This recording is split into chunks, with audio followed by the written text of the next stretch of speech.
प्राचीन धर्म ग्रंथों में गोत्र की व्यवस्था बड़ी ही अद्भुत और अद्वितीय व्यवस्था है, जिसका वैज्ञानिक महत्व भी है। गोत्र शब्द का सर्वप्रथम उल्लेख ऋग्वेद में मिलता है, लेकिन ऋग्वेद में गोत्र शब्द की जगह ज्यादातर गोष्ठ शब्द का उल्लेख आया है। इन दोनों ही शब्दों का अर्थ होता है गायों का बाड़ा, अर्थात ऐसा स्थान जहां आर्यों की गाय एक साथ रुकती थी, जहां गायों को रात्रि में एक साथ सुरक्षित रखा जाता था। उसी स्थान को ऋग्वेद में गोत्र या गोष्ठ कहा गया है। आज हम जिस अर्थ में गोत्र को मानते हैं कि एक ही वंश के लोगों को प्रायः एक गोत्र का कहा जाता है, तो गोत्र की उस अवधारणा का विकास उत्तर वैदिक काल में हुआ था। गोत्र शब्द का वंश या कुल के अर्थ में सर्वप्रथम उल्लेख अथर्ववेद में मिलता है। अथर्ववेद में एक ही वंश के लोगों के समुदाय को गोत्र कहा गया है। तो उत्तर वैदिक काल में जाकर के गोत्र की अवधारणा विकसित हुई। तो विद्वानों का ऐसा मत है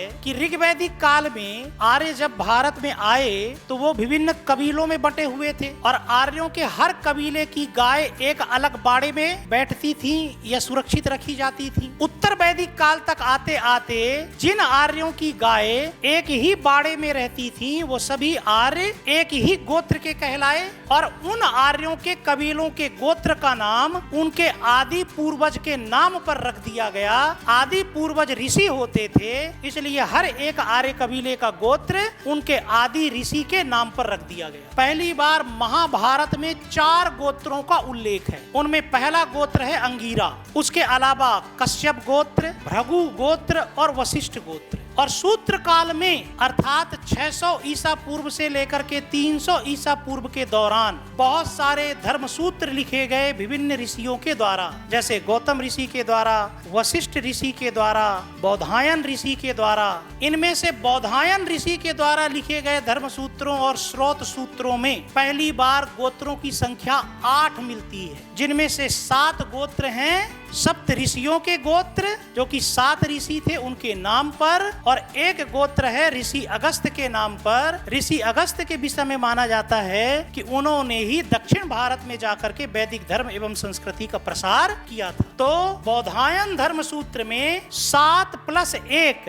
8 गोत्रों की चर्चा हमें दिखाई देती है। वो 8 गोत्र कौन कौन से हैं? अत्रि, कश्यप, जमदग्नि, भारद्वाज, वशिष्ठ, विश्वामित्र, गौतम और अगस्त। सूत्र काल में गोत्र की अवधारणा में 2 महत्वपूर्ण परिवर्तन हुए। पहला परिवर्तन, इस काल में सगोत्र विवाह प्रतिबंधित कर दिए गए, क्योंकि हमें गौतम धर्मसूत्र, वशिष्ठ धर्मसूत्र, बौधायन धर्मसूत्र से जानकारी मिलती है कि सगोत्र विवाह को पाप माना जाता था। और सूत्र काल में ही पहली बार एक दूसरा महत्वपूर्ण परिवर्तन हुआ कि ब्राह्मणों ने, पुरोहितों ने अपने यजमानों को भी अपना गोत्र दे दिया। यजमानों में क्षत्रिय वर्ण और वैश्य वर्ण के यजमानों को। तो आज गोत्र की अवधारणा केवल ब्राह्मण वर्ण में नहीं है, बल्कि गोत्र की अवधारणा क्षत्रियों में भी है और वैश्यों में भी है। और क्षत्रियों का जो गोत्र है या वैश्यों का जो गोत्र है, वास्तव में वह उनके पुरोहितों का गोत्र है। एक प्रश्न यह होता है कि हमें यदि हमारा गोत्र नहीं पता तो हम अपना गोत्र कैसे पता करें? तो पुराणों में कहा गया कि इस पृथ्वी में जितने चर अचर जीव जंतु हैं, सब ऋषि कश्यप से उत्पन्न हुए। पुराणों के अनुसार ऋषि कश्यप का विवाह सृष्टि के राजा प्रजापति दक्ष की 13 पुत्रियों से हुआ था। उनमें से एक पुत्री अदिति थी। अदिति और कश्यप से जो संतानें पैदा हुई वो सभी देवी और देवताएं थी। तो देवताओं की उत्पत्ति अदिति और कश्यप से हुई। देवताओं में एक सूर्य देवता हैं। सूर्य देवता को विवस्वान कहा जाता है, और विवस्वान से वैवस्वत मनु की उत्पत्ति हुई। वैवस्वत मनु को पृथ्वी का प्रथम राजा माना जाता है, और समस्त मनुष्यों को वैवस्वत मनु की ही संतान माना जाता है। तो यदि हमें अपना गोत्र नहीं पता है तो हम अपना गोत्र कश्यप गोत्र मान सकते हैं, क्योंकि समस्त मनुष्य जो हैं वो वैवस्वत मनु की संतान हैं। वैवस्वत मनु विवस्वान अर्थात सूर्य की संतान हैं। सूर्य, कश्यप और अदिति की संतान है। गोत्र का निर्धारण माता से ना होकर के